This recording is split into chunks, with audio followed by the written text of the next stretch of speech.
Good morning, everybody. The Simple Handicap for Friday, September 13th. Thank you for making me a part of your morning. Hopefully everybody's Friday morning is off to a fantastic start. You're in the gambling world. You say Friday the 13th. It makes you a little bit uneasy. Every single time comes up maybe once a season. You get it, you're just, got a bit of the shivers there. But it is the 13th day of September. It is the second day of NFL week number 2, and it was an ugly call on the Miami Dolphins to begin week number 2. Unfortunately, we see Tua go down with what looked like to be another very ugly concussion. Did a recap episode of the game, as I do with all of the primetime games on the RAS Picks YouTube channel. Talked about it a little bit in depth, but the key takeaways from the recap for the Thursday Night Football game was likely looking at the drop from Tua to Thompson, which I mean, there has to be a game off for Tua after the last 2 years and how concussions have been handled. I look at it about 4.5 points. I don't think you're going to 6 like you are for Love to Willis. I don't think you're going to 6 like you are for Prescott to Rush back in 2022. 4.5 feels right for this one. And so I can make the case for 4 flat, but I think we'll see. So the Dolphins market rating was 3.8 points better than an average football team.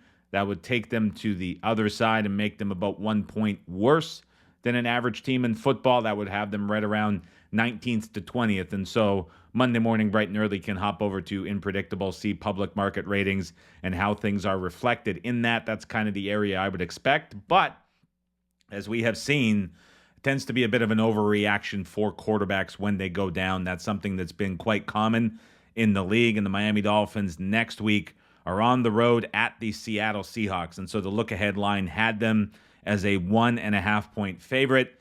That is by math and measurement standards. And there's folks listening to the podcast and you know it. That is the longest trip.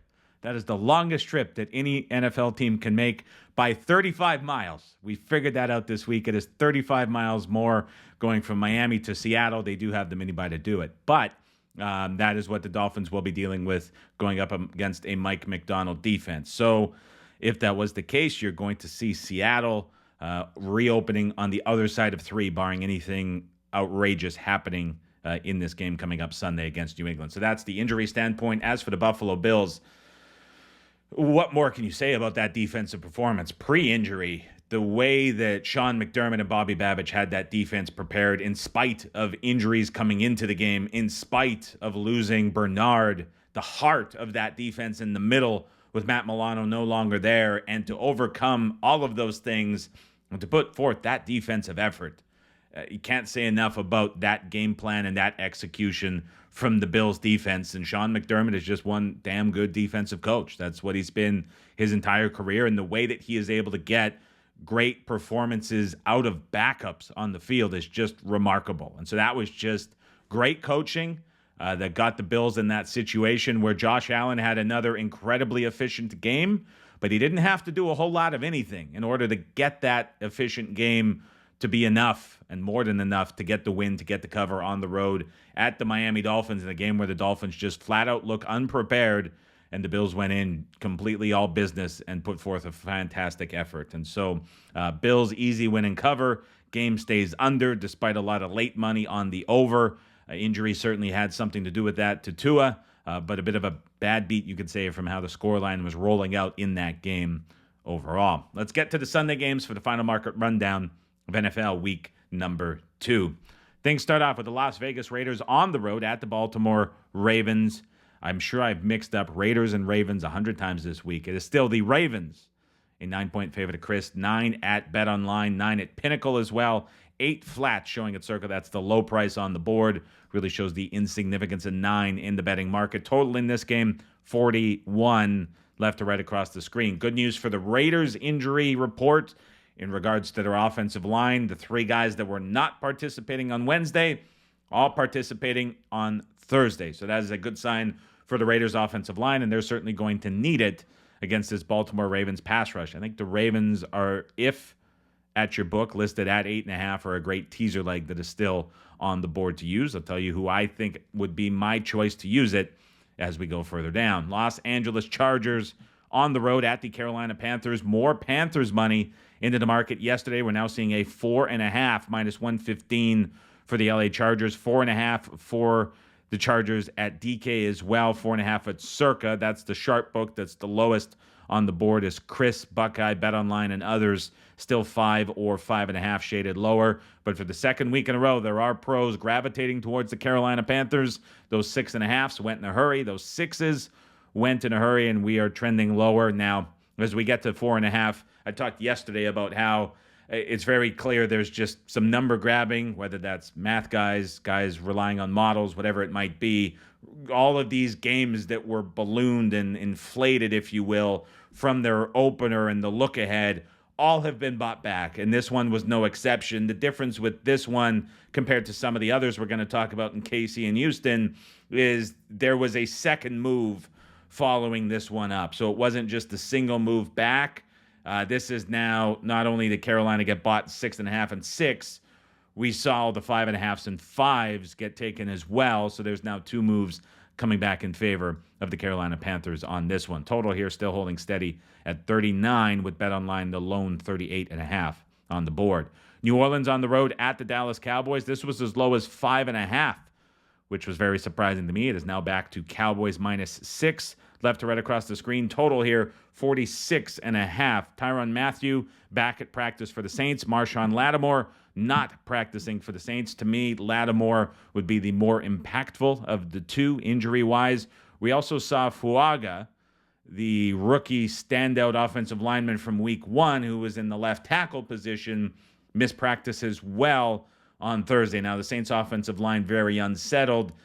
Obviously going to need him to be there at the left tackle spot. If he happens to miss, that would be a big boost for the Cowboys pass rush. Something to watch for later on this morning. Tampa Bay on the road at the Detroit Lions. It is Detroit a 7.5-point favorite across the board. Total in this game, 51.5 and shaded lower. When I'm thinking about those teaser legs, something you could put with Baltimore, I think the Lions, a very attractive choice as the Buccaneers secondary not getting any healthier. Looks like at least 3 guys are going to miss and not be able to play in this game. That certainly sets up well for that Lions offense to be able to move the football. Tampa Bay also dealing with injuries up front on the defensive line. It's going to be a messy injury report for the Buccaneers later today, something that I think benefits the Lions. And so whether or not this continues to go up is another question. I think the answer to that one might turn out to be a no, but at 7.5 here with the tease down paired with Baltimore, I think it's a pretty attractive teaser leg. Indianapolis on the road at the Green Bay Packers. Lockie Lockerson, who unfortunately is no longer doing media this football season, was always a treat to listen to him and Nick every single day on You Better You Bet, but he came out of hibernation with a tweet and he said, Godspeed to anybody who lit up the board and is backing Malik Willis on Sunday. And it was yesterday morning about 9 a.m. Pacific time. Was sitting down with a cup of coffee, saw the tweet, looked at the board. Sure enough, it's green, left to right across the screen. And it was the Packers taking on money. No longer are there 3s on the board. It is 2.5 minus 120. Now, I don't think that it was a belief necessarily in Malik Willis. I think it really tied into the injuries that the Colts have sustained on the defensive side. Juju Brents, as we talked about yesterday, their best corner, he is not going to play. Kwity Paye, very likely to miss this game. DeForest Buckner, good chance that he will be missing this game as well. Multiple injuries for the Colts that are impactful at every level with guys not practicing or already ruled out. And so it is going to be a Colts defense that is very likely going to take a step back in this game. Can the Packers execute against it? Another question to be asked, but as we talked about, too, at the top of the show, you think about the Green Bay Packers and this quarterback adjustment, and last year, late in the year, how all those QB prices were inflated. Theme of week 2 is these inflated numbers getting bet back. It was hard not to notice the 6-point adjustment in market, but all of a sudden we're looking at a difference of 8+ points at a lot of sports books. Kind of everything coming together here, and you could kind of understand how the Packers take money, especially when that's bit of a catalyst matched up with those Colts defensive injuries. Cleveland on the road at the Jacksonville Jags. It is Jacksonville, a 3-point favorite across the board, circa the high price in the market right now, 3 minus 115 total. Still holding steady at 41.5. We are waiting to see the status of the Cleveland Browns offensive line. Jedrick Wills back at practice. Jack Conklin back at practice as well. I don't know what we're getting from Wills, especially. I think there's a good chance we see Conklin back on the field, which would be a big boost for the Browns offense up front. I feel like Wills is still a week away, but we'll see what the final injury report has to say about that. Tyson Campbell, the best cover corner for the Jacksonville Jags, he is placed on IR and is going to miss multiple weeks. It was a very man coverage-centric Jags defense debuting last week under Ryan Nielsen. They're certainly going to employ that strategy again against the Cleveland Browns offense, and it really becomes a matter of whether or not that Jags defensive line can win up front if there are still offensive line concerns for the Cleveland Browns. San Francisco on the road at the Minnesota Vikings. 49ers down to as low as a 4.5-point favorite. Now, this number has returned to where it was prior to the Niners kicking off on Monday Night Football. The line was coming in. A few things were driving that. We didn't know injury situations on a few guys. We obviously had the CMC news very late, and there was a tweet that came out about 45 minutes before the game with the Jets kicked off about how he could be potentially unexpected to play in this game, and the few places that had the game up saw Vikings money come in at that time. The reopen following the 49ers beatdown of the New York Jets was back at 6. Now, we hung out there for the majority of the week. Yesterday, Minnesota money comes into the market. We are now down to 4.5. The total in this game continues to climb up to 46.5. I really struggle to come up with an opinion on this game. I saw Brock Purdy against the Brian Flores blitz a year ago be incredibly efficient, and then you're putting him in a very similar spot with an offense that looked very good against the Jets defense that I rate higher than this Vikings defense. I don't know what to make of it here at 4.5. Certainly the Vikings offense with Darnold looked very good, but that was a Giants defense that is not held in high regard by anybody anywhere beyond the front four, specifically in the secondary. And so if there's a chance that CMC, who is back at practice, is going to be playing in this game and this line is going the other way, I don't know about it. And so I'm a bit out to lunch with this one and where this number, both side and total, are going. Seattle on the road at New England, and the second longest trip that you can make in an NFL game. I kid. I laugh. I appreciate all of the DMs that come in. I'm not making fun of them. I love that people listen to the podcast so seriously, and it reinforces that the value that I may be giving is very helpful to a lot of folks, that when something is that missed by that distance, that it is brought up multiple times. So I appreciate it very much. I love being kept in check and being kept in line from people listening to the show. It helps me get better and not make the same mistake twice. And so it's funny because we get this matchup and then we have the Miami-Seattle one next week. So I thought that was funny, and I'm going to bring it up at least 2 or 3 more times as we get to next week. Big news for Seattle, as they're 3-point favorites across the board, no longer 3.5s out there. There was pro money that came in on New England yesterday mid-afternoon that took out the 3.5s, or down to 3. The big news for Seattle is Kenneth Walker. He has not participated in practice yet this week. If he is out for the Seahawks, it does not look like George Fant is going to play. I don't have a lot of trust in the Seahawks offense with Geno dropping back behind the bad offensive line, throwing into this secondary of the Patriots. Burrow struggled to do it. The disguises got him off balance. He was never comfortable in the pocket. We saw against a inferior Broncos defense what it looks like when this offense gets uncomfortable. Kenneth Walker saved the Seahawks in the second half against Denver. I get a little worried about Seattle going into New England and throwing on this secondary. It gives me a little bit of concern. There was pro money and some confirmation on Seattle early in the week from someone I respect. Yeah, if Walker's not there, I can't get there with Seattle. That's very concerning. I will say, without Walker there, we see the total get up to 39 at circa. 38.5's beginning to show everywhere else. This was down to a flat 38. I get how on one hand that could mean you're expecting more passing from Seattle, but I don't know if passing from Seattle is the answer in this game. It's a tough one. Really important to watch that status of Kenneth Walker later on today. New York Jets on the road at the Tennessee Titans. We released the Jets yesterday. 3.5s were taken out, went up to 4.5. There was buyback from another group at 4.5 that pushed us back to an expensive 3.5 currently this morning. Total here, 40.5 yesterday. Was talking about how it seemed short to me and the move was too much, and we're back to 41 today with some over money that came into the market yesterday early in the morning. From the Jets side of things, it just was a number that was adjusted down from the 4. We're sitting looking at the 3.5 matched up against the Titans. This is a massive game for the Jets to get right. I thought Aaron Rodgers looked more impressive than I think anybody could have expected against a great 49ers defense. And I think that 49ers team on both sides made the Jets look a lot worse than they actually are. And the Tennessee Titans couldn't get any offense going against that Bears team. And even with DeAndre Hopkins back in what is reported to be close to a full workload in this game, I do think we see a bounce back from the Jets in this spot, and they can get out and win and cover the number. And I do think we see this game go over the total as well. New York Giants on the road at the Washington Commanders. Washington a 1.5-point favorite across the board. Total in this game 43, but it's shaded under on the news that Malik Nabers tweaked his knee at some point in the last 24 hours and was a non-participant by surprise for the New York Jets. If Malik Nabers cannot go for the Giants, pardon me, boy, I have a list of quotes from reporters, from coaches, from players, everything in the offseason that cover the team, that are on the team, that work for the team, everything.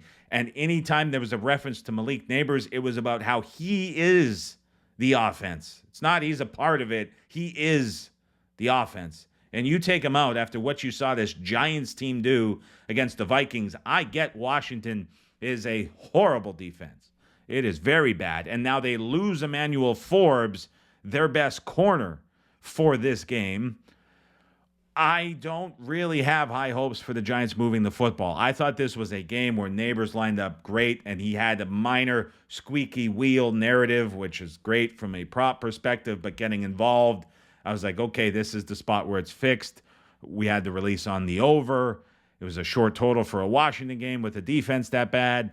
But boy, if you take out Nabers from that, that's going to make things a lot tougher for the Giants. I know there's been pro money on the Giants from people I respect in the last day and a half, but no Nabers would be problematic. So a big injury report to watch later this morning for the New York Giants. LA Rams on the road at the Arizona Cardinals. This is still Arizona -1, left to right across the screen. The total has come in now down as low as 47.5. The Rams injury report, as it stands this morning, is this. We know Joseph Noteboom and guard Steve Avila are both on the injured reserve list along with Puka Nacua. In terms of DNPs at the Thursday practice, that is Kevin Dotson, who played every snap on offense for the Rams last week against the Lions.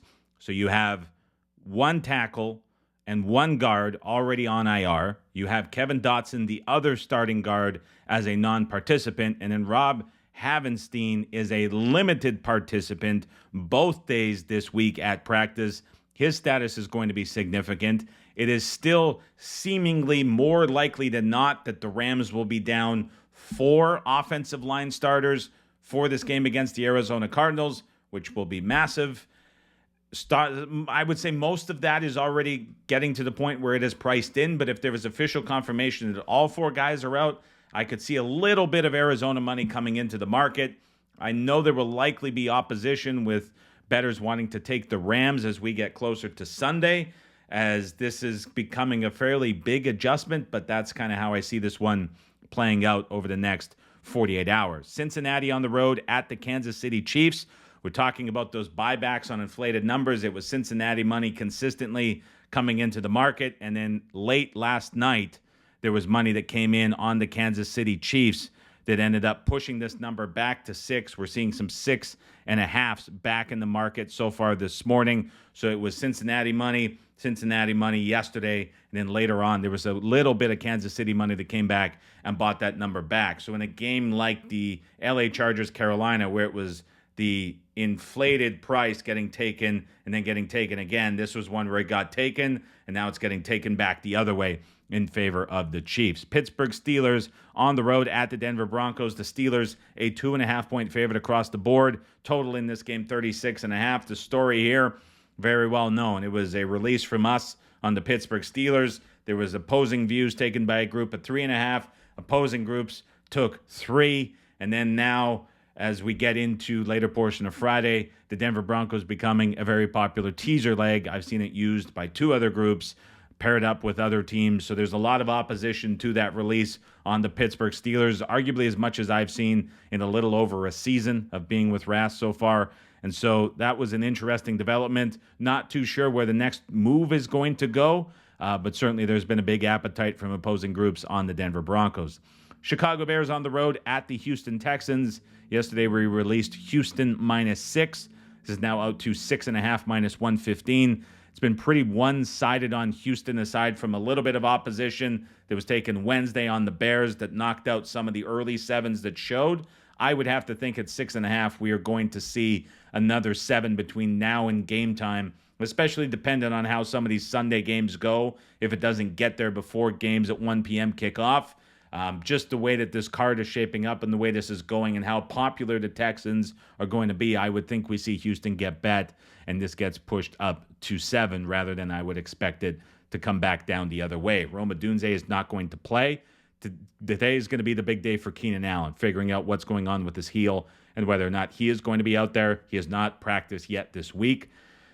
If you take Keenan Allen out, I think that adjustment's going to be enough to get it to 7. But boy, that is a tall task for the Bears with Caleb Williams to go on the road for his first road start in the league to take on this Texans defense at home in prime time if he doesn't have Odunze and Allen out there with him. So a big injury to watch later today as well. And then it is Monday Night Football. Philadelphia, a 6.5-point favorite across the board. Total 47. No real updates here, but what I will say is there was a video came out of Kirk Cousins, and it was almost like a setup and a staged play being taken from under center to prove that here he is, he can do it. The people that I follow and respect on Twitter who are deep into things, and the people that I go back and forth with in messages, the vast majority of them responded by saying, he can't move, he can't plant, why don't we start Penix? Nobody that I respect watched that video of Kirk on the field and said, yeah, okay, that looks right. I think that can work. It was the complete opposite. What does that do to this number? Not much yet, because it's a very difficult thing to look at and gauge, and this is one of the games, as again, the theme of week 2 is all these games being inflated and over-adjusted and then coming and getting bought back. There's been nobody taking Atlanta yet. This was 4 on the look ahead. We're out to 6.5. Shaded towards 7. Hasn't happened yet. Every other game has been taken. There's been positions on both sides.